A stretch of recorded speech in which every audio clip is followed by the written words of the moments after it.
Rana plaza ধসের ১১ বছর আজ দিবস স্মরণে ঘটনাস্থল সাভারে চলছে নানা কর্মসূচি। সেখান থেকে সরাসরি যোগ দিচ্ছেন সহকর্মী শাহিনুর রহমান শাহিন। শাহিন, রানা প্লাজা দিবস স্মরণে কি ধরনের কর্মসূচি চলছে এবং শ্রমিক ও শ্রমিক নেতারা কি বলছেন এ বিষয়ে?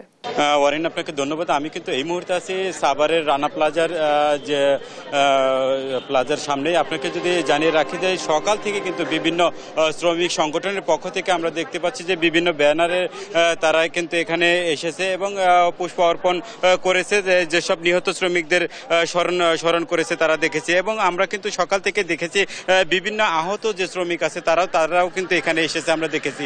এবং বিভিন্ন শ্রমিক সংগঠনের পক্ষ থেকে কিন্তু বিভিন্নভাবে তারা আওয়াজ তুলতেছে যে এখানে যাতে যে কোনো সময় এই যে জায়গাটা আছে, এই জায়গাটা যাতে পরিত্যক্ত না থেকে এটাকে ব্যবহার করা হয় বিভিন্ন হসপিটাল হিসাবে। এবং রানার যে তারা শাস্তি দাবি করছে, যে শাস্তি দাবি এবং যে বিচার কার্যক্রম যাতে এটা নিষ্পত্তি করা হয়, শেষ করা হয় এবং আহত এবং নিহত শ্রমিকদের তাদেরকে পর্যাপ্ত যাতে ক্ষতিপূরণ দেওয়া হয় এমনটি কিন্তু জানিয়েছে, তারা আওয়াজ তুলেছে এমনটি কিন্তু আমরা দেখেছি। আমরা কিন্তু বিভিন্ন সংগঠনের পক্ষ থেকে আমরা দেখেছি যে তারা কিন্তু এখানে এসেছে।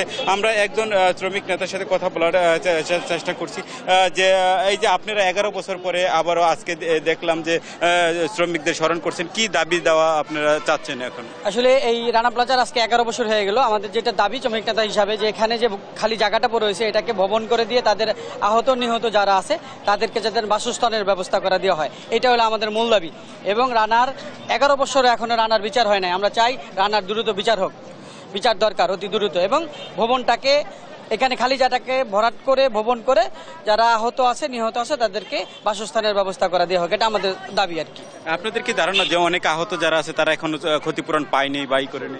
এরা আসলে পর্যাপ্ত পরিমাণ ক্ষতিপূরণ পাইছে, কিন্তু আসলে তুলনামূলক নয়।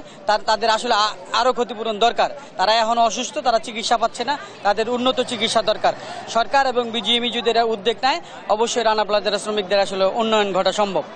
আচ্ছা, যেমনটি বলছিলেন একজন শ্রমিক নেতার সাথে কথা বললাম, আমরা কিন্তু সকাল থেকে বিভিন্ন সংগঠনের শ্রমিক নেতাদের সাথে কথা বলেছি। তারা কিন্তু একই কথা তুলেছে যে এই যে পরিত্যক্ত যে জায়গাটা আছে এই জায়গাটাকে যাকে হসপিটাল করা হয় এমনও কিন্তু আওয়াজ তুলেছে, এমনটি কিন্তু শুনেছে। এবং রানার যাতে বিচার হয় এবং বিচারের যে কার্যক্রমটা আছে এটা যাতে শেষ করা হয়। এবং আমরা দেখেছি যে সকাল থেকেই তারা কিন্তু বিভিন্ন ব্যানারে কিন্তু তারা ফুল দিচ্ছে। প্রশাসনের পক্ষ থেকেও আমরা দেখেছি যে ইন্ডাস্ট্রিয়াল পুলিশের পক্ষ থেকেও কিন্তু এখানে তারা পুষ্প অর্পণ করেছে এমনটি কিন্তু দেখেছি।